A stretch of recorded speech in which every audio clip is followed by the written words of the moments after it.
Dans le sombre passé de l'histoire chinoise, au cœur de la dynastie Han, des centaines de familles sont en deuil. Le nom de Liu Pengli évoque une terreur glaciale. Il était ce prince dont la cruauté dépassait l'entendement de ses contemporains. Laissez-moi vous raconter l'histoire d'un des premiers tueurs en série jamais documentés. Vous êtes prêts ?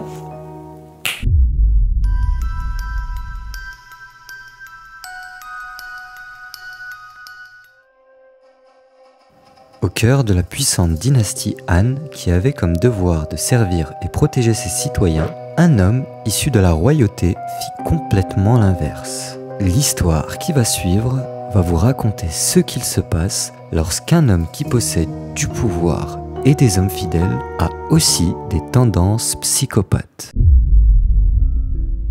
Bienvenue à Liang pendant le 2e siècle avant Jésus-Christ. Liang était un royaume de la dynastie Han, qui se situerait aujourd'hui dans la province de Hunan en Chine. Ce jour-là, Liu Wu, aussi connu sous le nom du prince Zhao de Liang, assiste à une naissance. Celle de son fils Liu Pengli.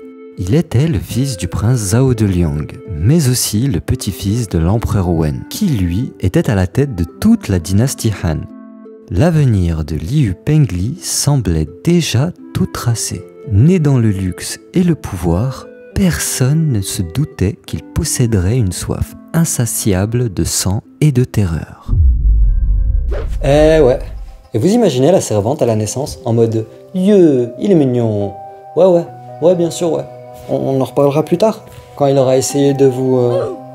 Lorsque son père Liu Wu mourut, il légua à son fils une grande partie du royaume, vu qu'il avait prévu de le diviser entre ses deux fils.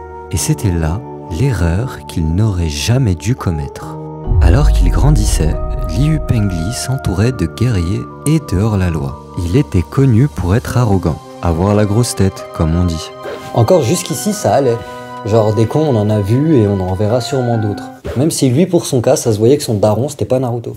Arrivé à l'âge adulte, il était désormais temps pour Liu Pengli et ses hommes de partir en expédition. Et on parlait pas d'expédition pour conquérir ou défendre un territoire, ou encore pour une quelconque raison politique. On parlait là d'expédition qui dissimulait une chasse.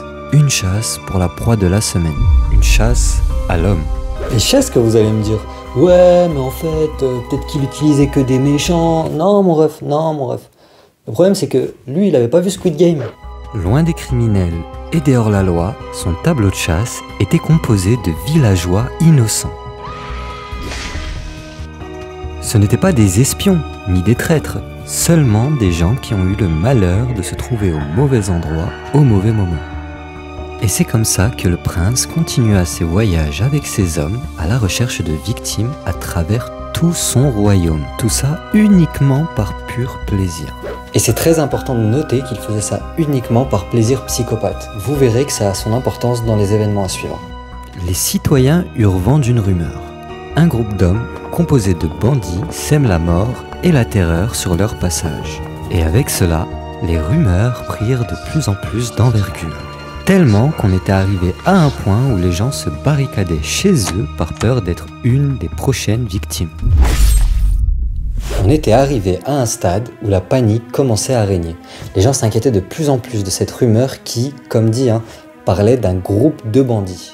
Personne ne s'imaginait un seul instant que le prince était parmi eux, et encore moins qu'il était à leur tête, et qu'il les faisait souffrir pour le sport. Mais la suite est pleine de surprises. Avec les chasses qui s'accumulaient, les serviteurs qui chassaient avec le prince se mirent à l'aduler, à tel point qu'on raconte qu'ils lui vouaient carrément un culte, qu'ils étaient devenus ses disciples. Les rumeurs de ces atrocités se propageaient encore parmi le peuple, mais qui oserait accuser un membre de la famille royale? Et vous, auriez-vous osé? L'aura de mystère autour de ces meurtres ne faisait que s'ajouter à la terreur ambiante. Des histoires circulaient sur des ombres qui se déplaçaient furtivement la nuit, sur des cris étouffés qui résonnaient dans l'obscurité, et d'autres sur des familles entières découvrant le lendemain matin le corps sans vie d'un de leurs proches. Donc là, on commence enfin à se poser les bonnes questions. Et la première, c'est combien de temps ça va durer? est-ce qu'il va se faire prendre et quand est-ce qu'il va se faire prendre? Eh bien, vous allez voir. Bien que les chasses étaient parfaitement orchestrées au début, Liu Pengli se laissa aller avec le temps. Et heureusement pour certaines personnes qui, grâce à cela, purent survivre à certaines de ces chasses. C'est là que les rumeurs prirent une tournure complètement différente.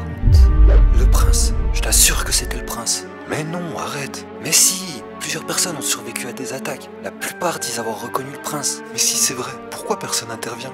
T'oserais, toi? Je tiens beaucoup trop à ma misérable vie. Comme toute série de crimes, les erreurs de Liu Pengli commencèrent à s'accumuler. Les survivants de ces attaques, eux, commencèrent à parler. Et les descriptions du prince et de ses acolytes furent murmurées dans les rues, jusqu'à arriver aux oreilles de l'empereur de la dynastie qui était nul autre que son oncle. Mais aux oreilles de son oncle, ces rumeurs étaient des inepties et Liu Pengli était un prince. C'étaient donc les mots de villageois superstitieux contre les siens. Ouais, moi aussi j'avais le seum à ce moment-là. Le seul mec qui aurait pu sauver un tas de gens et l'arrêter, il fait le sourd. Vraiment. Donc à ce moment-là, nous on se dit quoi? On se dit ça y est, c'est cuit en fait. Pengli Myers, il va continuer jusqu'à sa mort. Mais attendez. Il régna sur le royaume en tant que prince pendant 20 ans, jusqu'au jour où une lettre arriva au palais de l'empereur. Elle portait des accusations graves sur Liu Pengli. Dans cette lettre, il était accusé de meurtre de masse sur son peuple. Et elle arriva dans les mains de l'empereur qui, enfin, prit la décision de lancer une enquête au sujet de son neveu. Les jours passaient et au fur et à mesure que l'enquête avançait, les révélations faites à l'empereur le choquaient au plus haut point, tellement qu'il eut besoin de temps pour réfléchir à une décision. Il venait de découvrir que son neveu avait tué des centaines de personnes et tout ça sans raison, juste parce qu'il aimait ça.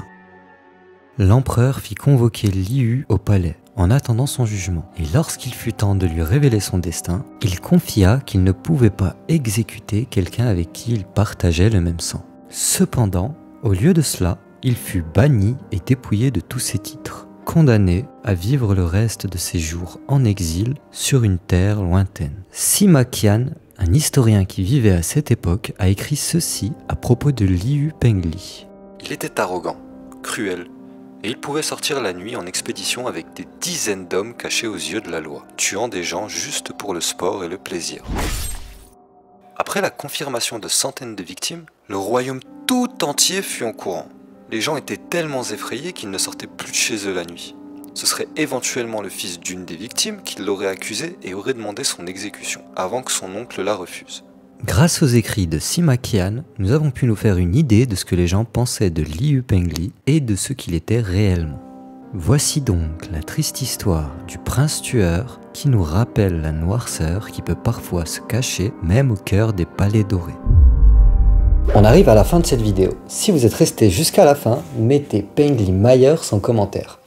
Et vous, si vous étiez du royaume, comment est-ce que vous auriez réagi à tout ça? À vous de me le dire en commentaire. Si cette vidéo vous a plu, abonnez-vous et n'hésitez pas à liker, commenter et partager la vidéo. Sur ce, je vous dis bye bye et à la prochaine.